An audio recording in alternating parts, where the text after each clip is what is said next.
नमस्कार, मैं हूं मृत्युंजय कुमार था और आप देख रहे हैं बजट पर सबसे बड़ी कवरेज जी बिजनेस पर, जहां पर आपको बाजार के इकोनॉमी के बड़े एक्सपर्ट्स आपको दिखेंगे आज दिन भर, जो आपको बताएंगे बजट की हर बारीकी। लेकिन अभी बात कर लेते हैं कमोडिटी मार्केट की कि बजट के दिन कमोडिटी मार्केट से किस तरह के संकेत मिल रहे हैं, ये हम आपको बताने जा रहे हैं। और शुरुआती दौर में अगर गोल्ड की बात करें तो यहां पर गिरावट आई है 80 रुपए की, और चांदी का बाजार भी लाल निशान में ट्रेड कर रहा है। बजट में इस बात की संभावना है कि गोल्ड पर इंपोर्ट ड्यूटी कम हो सकती है और 10% से घटकर 6% इंपोर्ट ड्यूटी होने की संभावना है। यह बुलियन को लेकर के एक अहम खबर है। इसके अलावा ज्वेलरी खरीद पर जो पैन की लिमिट है उसको कम करके 50,000 रुपए तक लाया जा सकता है। फिलहाल 2 लाख से ज्यादा की ज्वेलरी खरीद पर पैन जरूरी है, लेकिन माना यह जा रहा है कि इस बजट में वित्त मंत्री आज ऐलान करेंगे कि पैन की लिमिट को घटाकर 50,000 रुपए तय किया जाए। हमारे साथ 2 एक्सपर्ट हैं बातचीत करने के लिए। टी ज्ञान शेखर है, कॉमट्रेंड के डायरेक्टर, और साथ ही हमारे साथ मोतीलाल ओसवाल कमोडिटी के एनालिस्ट अमित सजेजा है मुंबई से। आप दोनों मेहमानों का बहुत बहुत स्वागत है कार्यक्रम में। ज्ञान शेखर, बड़ा दिन है पूरे बाजार के लिए और बाजार की पूरी नजर अब बजट के अनाउंसमेंट पर टिकी हुई है। उससे पहले गोल्ड की चाल आप क्या देख पा रहे हैं? अभी के लिए जो भी सेफ हेवन बाइंग आ रहा है because of the uncertainty from Trump policy, वो थोड़ा सपोर्ट हो रहा है और डॉलर वीकनेस की वजह से भी थोड़ा सपोर्ट मिल रहा है। But what is really worrying to see is in spite of all these positive factors वो 1220 का रेजिस्टेंस तोड़ नहीं पा रहा है इंटरनेशनल मार्केट में। So that's kind of a sense of worry because it's failing to follow through. इतना follow through buying नहीं आ रहा है गोल्ड में in spite of all the positive factors. ठीक है अमित सजेजा, इंट्राडे ट्रेडर को, चूंकि बजट एक महत्वपूर्ण इवेंट है मार्केट के लिए, तो इंट्राडे ट्रेडर को आप गोल्ड और सिल्वर में किस तरह की ट्रेडिंग की सलाह देंगे? जी देखिए, शॉर्ट टर्म बायस तो फिलहाल पॉजिटिव ही है। जब तक $1200 के ऊपर गोल्ड टिका हुआ है तब तक पॉजिटिव है। तो इंट्राडे स्पेसिफिकली अगर अप्रैल कॉन्ट्रैक्ट की बात करें M6 में तो बाइंग की सलाह होगी करीबन 28,650 की रेंज में। हमें शॉर्ट टर्म में ऑलमोस्ट 29,000 तक के भाव दिख सकते हैं। 28,430 450 की रेंज में लगा सकते हैं। ओके, तो आज गोल्ड और सिल्वर में बाइंग की सलाह है। चांदी में 41,650 का स्तर अगर आपको दिखे मार्च कॉन्ट्रैक्ट में तो आप बाई करिए। 42,150 का टारगेट होगा। आगे बढ़ते हैं, बात अब कच्चे तेल की, और क्रूड का मार्केट दबाव में है। $52 के आसपास है WTI क्रूड, और ब्रेंट का भाव 55.5 के करीब है। कच्चे तेल को लेकर ज्ञान शेखर आपका व्यू क्या है?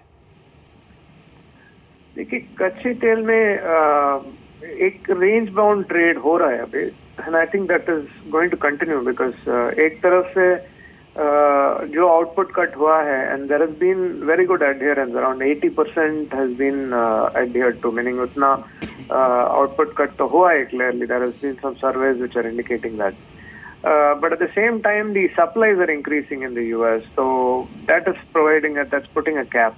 So एक range bound trading होगा till further clues come in direction. So I think it is basically 51-55 का range हो रहा है अभी crude में, and because of dollar weakness, it can go up to the upper side of the range, but it will find resistance there.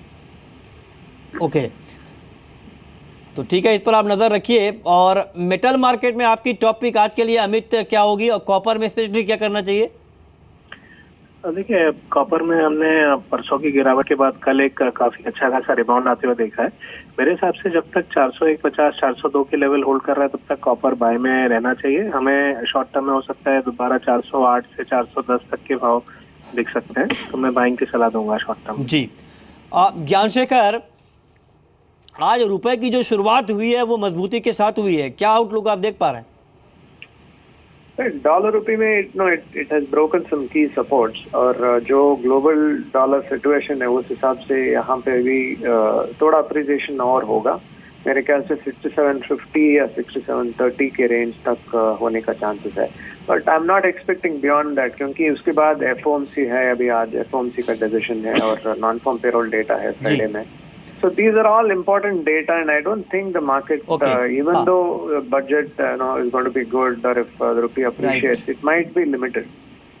चलिए, बहुत बहुत शुक्रिया ज्ञान शेखर आपका, और अमित आपका भी इस पूरी जानकारी के लिए। लेकिन आज दिन भर आप बजट पर सबसे बड़ी कवरेज जी बिजनेस पर देख पा रहे हैं। हमारे साथ सुमित जुड़े हैं मार्केट काल बताने के लिए। सुमित, क्या एक्शन?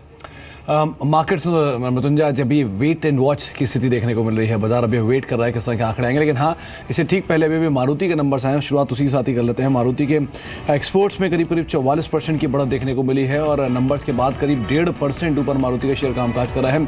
डोमेस्टिक बिक्री भी 26% के आसपास बढ़ते हुए दिखाई पड़ी है मारुति की, और जो टोटल बिक्री है वो 27% बढ़ी है। तो ओवरऑल मारुति के जो नंबर्स हैं वो अच्छे आए हैं और उसका इम्पैक्ट भी है मारुति में। 75 रुपये ऊपर, 76 रुपये आधा ऊपर ये शेयर कामकाज कर रहा है। 5970 का लेवल यहाँ पर देखने को मिल रहा है।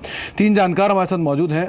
हमारे साथ मिस्टर वीके शर्मा मौजूद हैं, सर राहुल शाह हैं और शर्मिला भी हमारे साथ मौजूद हैं। मिस्टर शर्मा, सबसे पहले राहुल रादर ये आपसे ही होगा कि जिस तरह के कंजम्पशन ड्रिवन नंबर्स आते हुए दिखाई पड़ रहे हैं, चाहे मारुति के सेल्स के नंबर की बात कर ले या फिर मारुति के अदरवाइज जो नंबर्स आए थे रिजल्ट्स के, वो भी काफ़ी साउंड हैं।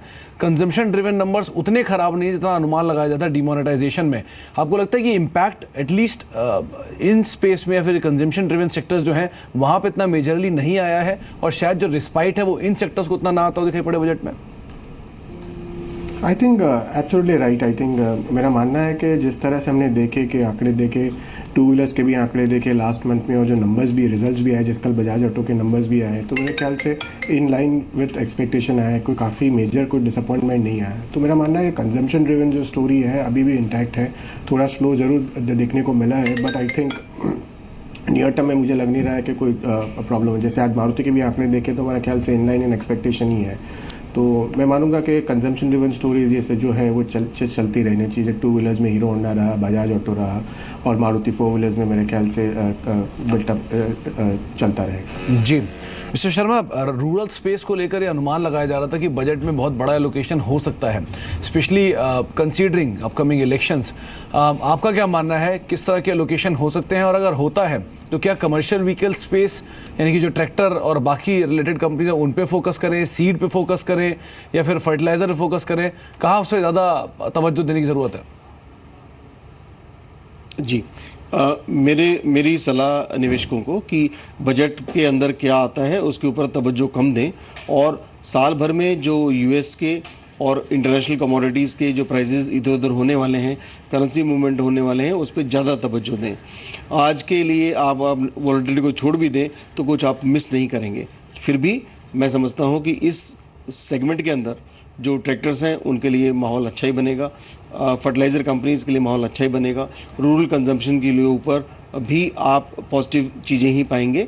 अभी अच्छी बात यह है कि जो भी इकॉनमी के जो ख़राब नंबर्स समझते थे उतने ख़राब नंबर्स नहीं आए हैं, और अगर आगे चल के डेटा, इकोनॉमिक डेटा या कॉर्पोरेट रिजल्ट्स अगर ख़राब भी आते हैं तो मार्केट उसको आराम से इस दृष्टि से देखेगा कि जो वर्स्ट पीरियड था कैश क्रंच का नवंबर का वो जा चुका है।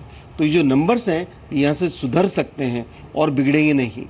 अगर 1-2 क्वार्टर में खराबी आते हैं तो वो नंबर सुधरेंगे, तो पासिंग फेस है। ये मार्केट के लिए बहुत बड़ी बात है, बहुत बड़ा कंफर्ट है। तो मेरे ख्याल से अगर फिजिकल डेफिसिट हम कंट्रोल में रखते हैं और कैपिटल गेन्स को छेड़छाड़ नहीं करते हैं तो मार्केट हमारा 8,700 के ऊपर तुरंत पार कर जाएगा। लेकिन अगर कैपिटल गेन्स के साथ छेड़छाड़ होती है और 8,500 नहीं फिर भी नहीं टूटता है तो हम आराम से ऊपर जाएंगे।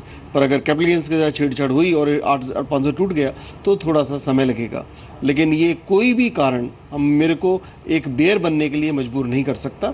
मैं एक गिरती हुई मार्केट में अच्छा समझूंगा। मैं तो ये समझूंगा कि कल को अगर कैपिटल गेन्स टैक्स आता है या अवधि बढ़ा दी जाती है, 1 से 3 साल कर दिया जाता है, तो ऐसे वक्त में ब्रोकरेजेस शेयर खरीदेंगे, स्टॉक एक्सचेंज के शेयर खरीदेंगे, क्योंकि वहाँ पे जो इन्वेस्टर का पैसा जो एक बार जाम रहता था लॉन्ग टर्म के अंदर, अब ज़्यादा रोटेट होगा। लोग चाहेंगे कि बड़े कम टैक्स दें लेकिन ज़्यादा रोटेट करें। तो मैं तो हर हालत में खरीदने वाला हूँ। डिपेंड नहीं क्या करेगा, क्या अगर टैक्स को नहीं छेड़ा सब कुछ खरीदेंगे, नहीं खरीदा तो वो ब्रोकरेजेस खरीदेंगे।